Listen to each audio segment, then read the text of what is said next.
Kako Nubukpo, je suis candidat à la succession de Vera Songo à la tête de la CEA. Franc CFA, crise bancaire, urgence climatique, ZLECAf. L'économiste et ex-ministre togolais, actuel commissaire de l'UMOA, livre son analyse sur les grands dossiers économiques du moment, et annonce au passage sa candidature à la succession de la Camerounaise Vera Songo à la tête de la Commission économique pour l'Afrique. À 54 ans, le Togolais Kako Nubukpo est l'un des économistes africains les plus connus du grand public. Il le doit avant tout à ses prises de position, qui depuis une dizaine d'années, ont relancé le débat sur la réforme du franc CFA. Après avoir été ministre de la prospective et de l'évaluation des politiques publiques au début des années 2010, puis responsable de l'économie numérique au sein de l'Organisation internationale de la francophonie, OIF. Il est actuellement commissaire de l'UMOA chargé de l'agriculture, de l'eau et de l'environnement. Mais cet infatigable défenseur de la souveraineté du continent voit plus grand,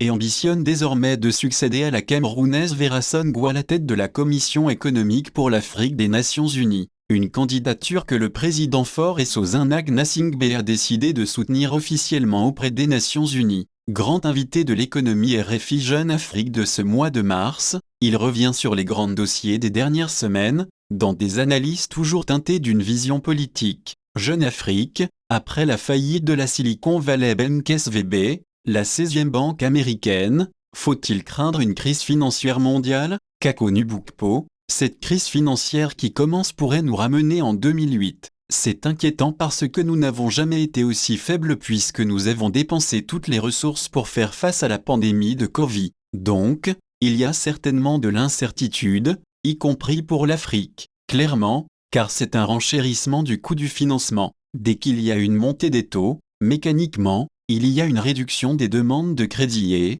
comme nous vivons une période où l'économie est convalescente, ce n'est pas simple. Avec ce qu'il se passe, les banques centrales pourraient être amenées à revoir leur politique de hausse des taux. Est-ce que le franc CFA est un rempart contre l'inflation? Oui, car quand on a des francs CFA dans son porte-monnaie, on a en fait de l'euro, du fait de la parité fixe entre les deux monnaies. Mais je crois qu'il faut regarder la trajectoire des pays dans la durée, et je n'ai pas l'impression que les Ghanéens ou les Bissau-Guinéens, qui n'utilisent pas le franc CFA pour leurs échanges, vivent moins bien que les Togolais. Pourquoi la réforme du franc CFA n'avance-t-elle pas en Afrique de l'Ouest? Parce qu'il y a deux approches. Celle portée par le CFA l'UMOA, qui dit que la monnaie est neutre, qu'elle n'a pas d'impact sur l'activité et prône une gestion monétariste. Le seul objectif de cette politique est la lutte contre l'inflation. Et puis, il y a la tradition des pays anglophones comme le Ghana et le Nigeria, qui se laissent la possibilité d'utiliser la planche à billets pour activer l'économie. Il n'y a donc pas de convergence autour de ce que pourrait être une monnaie pour la CEDEAO. Et on ne pose pas la question de fond, que veut-on faire en termes de solidarité entre les États de la zone? Le fait de créer les côtes dès aujourd'hui va engendrer une convergence des esprits. Est-ce que c'est de l'Afrique centrale que peut venir la première réforme du franc CFA? Paradoxalement, oui. Même si la CEMAC a toujours été considérée comme le mauvais élève de la zone franc, l'homogénéité de son dispositif de gestion monétaire peut lui permettre d'aller plus vite. Par ailleurs, comme les États d'Afrique centrale sont exportateurs nets de pétrole, c'est plus facile d'envisager une politique monétaire qui fasse 100 pour tous. En tant que partisan d'une réforme du franc CFA, comment voyez-vous ceux qui utilisent cette problématique pour développer des thèses plus radicales contre la France? Pour moi, ce n'est pas une bonne chose. Dès le départ, ma lecture du franc CFA a été axée autour de la notion de servitude volontaire. J'ai toujours pensé que c'est à nous, Africains, de construire une monnaie qui soit au service de la transformation de nos économies. Les pays ouest africains auront à travailler avec tous les partenaires, la France, les États-Unis, la Chine, la Russie. Et il ne faut pas insulter l'avenir. Il faut surtout, à mon avis, déclarer dès maintenant la création de l'éco comme monnaie commune, pas forcément unique, parce que le fait de créer l'éco dès aujourd'hui va engendrer une convergence des esprits, et reporter chaque fois sa mise en place fait perdre de la crédibilité aux annonces. Le monde va vers une forme de convergence des valeurs. En matière de gouvernance, les rapports des cours des comptes de pays comme le Togo ou le Sénégal sur l'utilisation des fonds Covid, n'illustrent-ils pas une amélioration de la situation? Oui et non. Qu'il y ait des rapports publiés par ces cours des comptes, cela prouve que l'exécutif de ces États accepte de faire jouer leur rôle à ces contre-pouvoirs. mais on a constaté une tentation de reprise en main de ces rapports en disant qu'au fond, ils n'étaient pas aussi sérieux qu'ils auraient dû l'être. On voit donc toujours, dans nos pays, cette espèce de pas en avant et de marche en arrière qui définit les démocraties en construction. Au Togo, la gestion du fonds de riposte Covid fait polémique. Est ce que, selon vous, cet argent n'est pas le accent aigu où il aurait dû? Les rapports disent en tout cas qu'il y a de l'argent qui a été utilisé sans contrepartie visible. C'est aux États de faire la lumière sur l'utilisation des ressources. La ZLECAf repose plus sur une vision que sur des considérations économiques. La décision de la Banque mondiale de geler les nouveaux financements à la Tunisie, après les propos du président Kais Saied qualifiant les subsahariens de hordes venus envahir son pays, vous a-t-elle surpris? Je ne suis pas surpris parce qu'au fond le monde va vers une forme de convergence des valeurs, et le fait que la Tunisie se soit démarquée ne pouvait qu'engendrer des réactions qui, me semble-t-il, sont à la hauteur de l'émoi que ces propos ont provoqué. Dans une certaine mesure, est-ce que la mobilité des individus n'est pas nécessaire lorsque l'on veut développer le commerce et les économies africaines? Oui, c'est un facteur indispensable. La mobilité des facteurs capital et travail est la variable d'ajustement première lorsque l'on essaie de construire,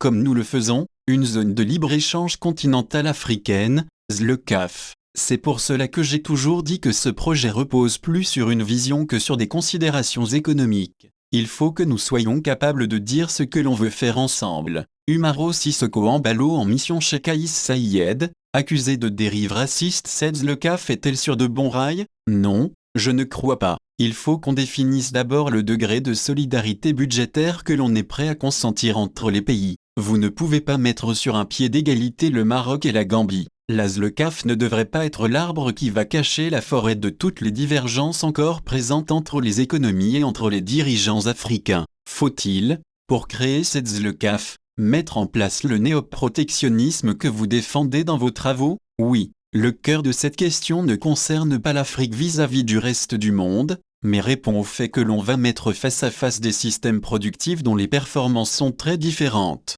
Il faut donc la mise en place de fonds nécessaires pour accompagner ceux qui n'ont pas encore atteint les niveaux requis pour être dans la compétition. Un exemple, le PIB annuel de la Gambie correspond à 23 heures de travail au Nigeria. Avec de telles disproportions, vous ne pouvez pas faire de marché unique. Vous êtes obligé de mettre en place des écluses pour que, progressivement, on puisse mettre en concurrence ces différents niveaux de productivité. Mamadou Folken, grâce à son gaz, le Sénégal peut faire ce qu'aucun pays africain n'a encore réalisé. Vous êtes critiques envers les chefs d'État qui misent sur les énergies fossiles. Ne pensez-vous pas que l'on ne peut pas demander à l'Afrique les mêmes efforts qu'aux pays industrialisés? Si, mais je rappelle qu'on est au XXIe siècle, pas aux X. La transformation structurelle de nos systèmes va passer par la préservation des écosystèmes et, donc, par des négociations avec le reste du monde. L'Afrique rend beaucoup de services écosystémiques au reste du monde, avec la forêt du bassin du Congo,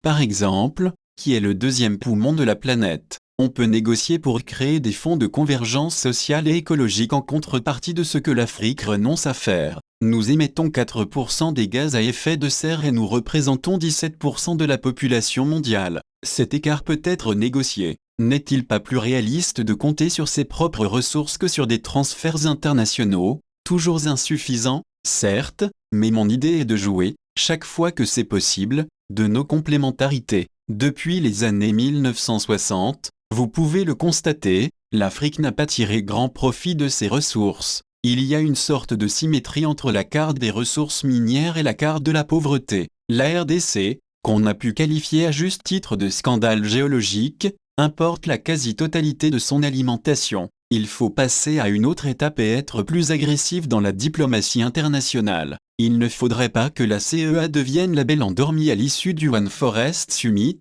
organisé début mars à Libreville. Les chefs d'État ont annoncé la constitution d'un fonds de 100 millions d'euros pour accélérer la protection des espaces naturels. N'est-ce pas un peu timide? Ce qui importe, c'est la mobilisation. 100 millions d'euros, ce n'est peut-être pas beaucoup, mais cela peut servir d'effet de levier et engendrer une mobilisation de la part des parties prenantes. En août 2022, Vera Songo a démissionné du poste de secrétaire exécutif de la Commission économique pour l'Afrique des Nations Unies. À ce jour, elle n'a pas été remplacée. Cela vous surprend-il? J'imagine que le secrétaire général des Nations Unies, Antonio Guterres a de bonnes raisons de donner du temps au temps, mais il ne faudrait pas que la Commission économique pour l'Afrique, CEA, devienne la belle endormie. J'espère donc que tout ça va aller vite. La Commission a été à l'origine du plan d'action de Lagos, qui a été au cœur de la dynamique de la CEDEAO et d'autres communautés économiques régionales africaines. Elle a toujours porté aussi l'idée d'une transformation productive endogène africaine, qui a été bloquée au moment des ajustements structurels. Et là, on a l'impression qu'on revient à un moment où l'Afrique peut, à nouveau, dessiner son chemin par elle-même. Ce poste pourrait-il vous intéresser un jour? Pas un jour, dès maintenant. Tout ce qui peut permettre de mettre en œuvre ma vision du continent m'intéresse. Le Togo m'a fait l'honneur de porter ma candidature au poste de secrétaire exécutif de la CEA, mais, vous savez, nous sommes nombreux à être capables de diriger cette institution. Je l'ai dit déjà au mois d'octobre dans une interview à Jeune Afrique, je souhaite être encore plus au service de mon continent que je ne le suis à l'heure actuelle. Et la politique, ce que je fais, c'est déjà de la politique, mais pas au sens politicien. Le devoir de l'élite africaine est d'imaginer des lendemains de prospérité partagée.